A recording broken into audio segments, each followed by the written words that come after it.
sanlı Xənan. Dostla sirdaş olandır Gürcüstanlı Xənan. Qoymaz ki dostu çətinə düşə darda ola. Davranıb hər birinə hər an istiqanlı Xənan.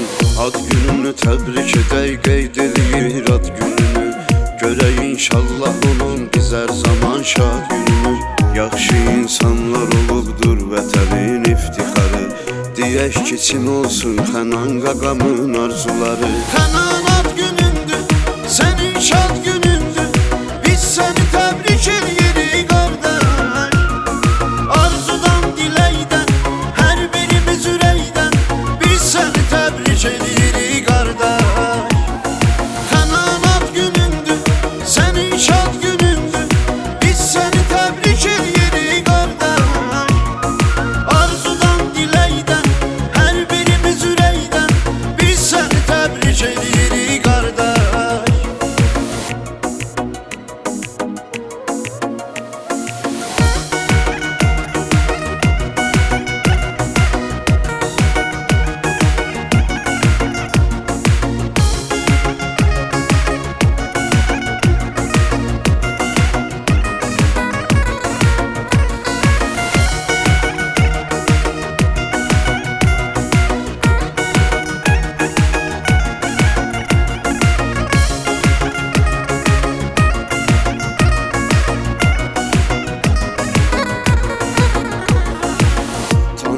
Hörmətilə biz ürəyi mərd olanı.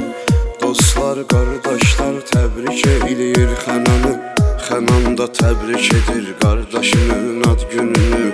Deyir Allah qorusun mənim qardaşım Kənanı. Təbriklərin gəlir sənə qardaşım hər yandan. Biz də fəxr eləyirik sənin kimi oğlandan. Həyatı düz yaşayan hünərli oğlansan sən.